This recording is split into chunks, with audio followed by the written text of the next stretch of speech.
In Florida, the chairman of the Republican Party resigned in dramatic fashion yesterday, the result of a schism among Florida Republicans over the Senate race there.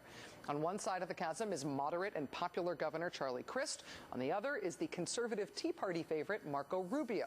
Upon resigning yesterday, the outgoing party chair minced no words about what he thinks the Tea Party schism is doing to the Republican Party. He said, quote, "A small but vocal group within our party has made it a point to destroy our progress and negatively impact our opportunity for victory in 2010. While some are more interested in tearing and shredding the fabric of the Republican Party to pieces, I will not be a participant in this destructive The Tea Party behavior." movement is a revelatory moment for us. It really puts in stark relief where the American people are, how they feel, and what they feel. And I think it's important for our party to appreciate and understand this so that we can move towards it, embrace it, and then move into the future. Yeah, Tea Partiers, we're all pulling in the same direction. Except that they're really not, and the Tea Partiers want that to be known. The Washington Times reporting today on the founder of TeaParty.org threatening Michael Steele and the Republican Party, saying, quote, "We are turning our guns on anyone who doesn't support constitutional conservative candidates. It's not going to be good for them. If they don't get that and their party chairmen don't get that, they are going to be ostracized." It should be noted that the guy making that threat, the head of TeaParty.org, one of the founders of the Tea Party movement, is this guy, Dale Robertson. Take that in for a second. Yes, that is the N-word. And yes, it's misspelled. You know, it's usually an ad hominem attack when you call somebody an illiterate racist. But in this case, when the guy is both using and misspelling the N-word, I think it's fair to say, just descriptively, without comment, you, sir, are an illiterate racist. You are also the founder of TeaParty.org. So we have the Florida Republican Party factionalizing. We have the illiterate racist-led TeaParty.org declaring war on the Republican Party. And then there's poor Republican Senator Lindsey Graham of South Carolina, whose daily schedule now consists of waking up, eating breakfast, and then getting censured by his own state party. After already getting censured by the Charleston County Republican Party back in November, Mr. Graham has now been censured officially by the Lexington County Republican Party this week. They voted to censure Mr. Graham for his work on cap-and-trade legislation. The official resolution reads in part, U.S. Senator Lindsey Graham has repeatedly demonstrated contempt and belligerence toward those members of the Republican Party who support freedom, a constitutional government, and the Republican Party platform.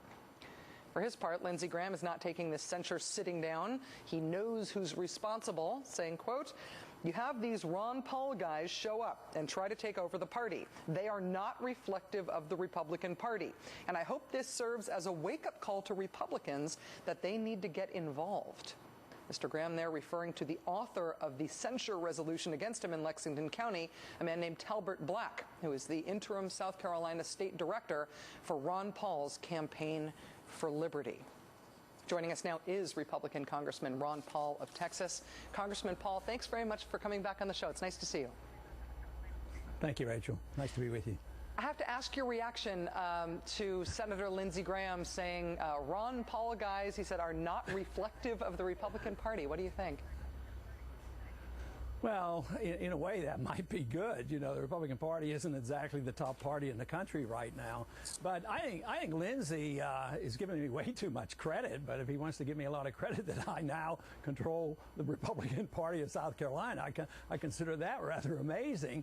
But no, and I don't think you can talk about the Tea Party as a party. It's made up of a lot of different people, and I don't even see them as being Republicans. I think they're unhappy. They're unhappy with the establishment party, and that's made up of the Republicans and the Democrats.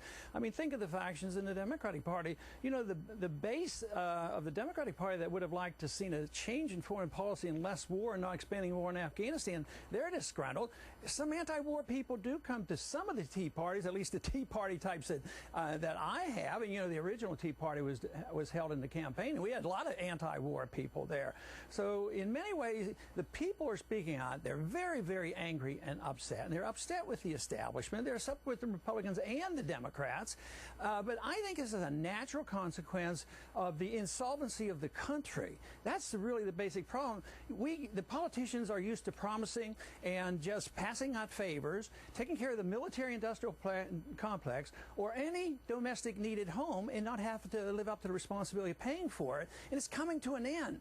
So we're facing a bankruptcy, and that's why I think you're seeing this anger and hostility and this fighting and bickering. But I do not think the real fight is between Republicans and Democrats. I see the establishment Republican and establishment Democrat as being one, because the foreign policies don't differ and the monetary policy doesn't differ. And Republicans, you put them in office to balance the budget and promote personal liberty.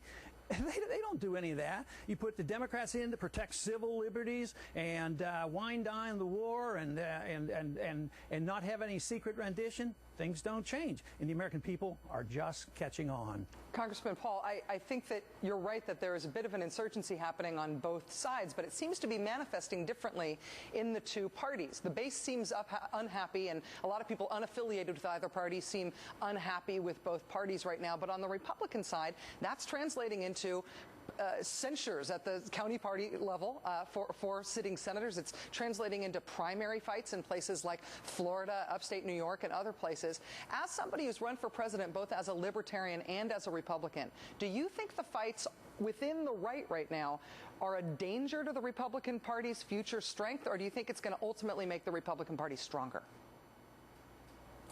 It all depends. I think in some areas with the right candidates it will help. But quite frankly, I don't think about the strength of parties. I don't worry about the strength or the weakness of the Democratic Party. I don't think about the strength or the weakness of the Republican Party. All I think about is trying to get people to accept certain ideas, and these ideas should permeate both parties. You know, we had a Keynesian revolution in economics, and everybody's a Keynesian. We had Woodrow Wilson make the world safe for democracy. He was the first neocon. We've been living with that. So that's the only thing that counts. This fighting, I'm sorry I can't enter into this really fight, the partisan fights, but the fight is more philosophic, and I think this is a distraction. Sometimes I think it's deliberate because, you know, when these races come up, Obama versus McCain, a big difference. And they both run off and they vote for the bailout, Bush's bailout.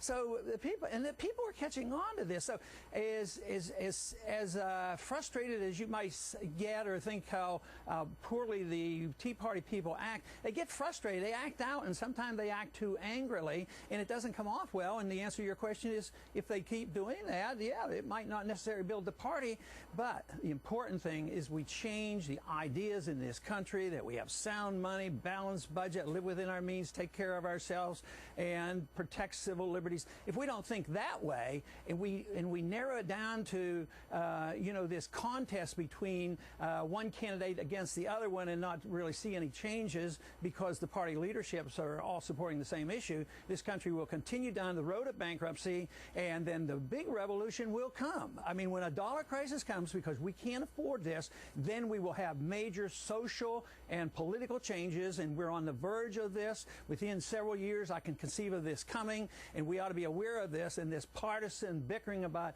candidates versus the other, I think that's a sideshow. In terms of people who have legitimate, I think, grassroots, ideologically driven followings on the American right, very broadly defined, I really think that it's you, and I think that it's Dick Cheney. And the former Vice President Dick Cheney has really made a name for himself, being declared Conservative of the Year by one publication at the end of the year, on national security, foreign policy issues, and on issues of war making. You obviously have been a leader on issues of fiscal policy, really brought a lot of your party's leadership and your rank and file around on fiscal issues. Do you think there is a coming battle between fiscal conservatism and the sort of foreign policy perspective that Dick Cheney represents in terms of what the future is going to be of the Republican Party, the conservative movement, which direction things are going to go? Are you guys at loggerheads? I think so. Not personally, because I would never have a discussion with him. But I go to the campuses. I think all revolution, all significant changes occur with young people. And I go to the campuses, liberal or conservative. I can get large crowds out, and the foreign policy issue is the very big issue. The money issue is a very big issue. And that's a populist type issue, because if you're for the Federal Reserve and all those shenanigans, you're for big banks and big business and the military-industrial complex and the deficit. But the young people aren't for these things. They want personal liberty. They want to change foreign policy, and they want to look into the Fed's secrecy.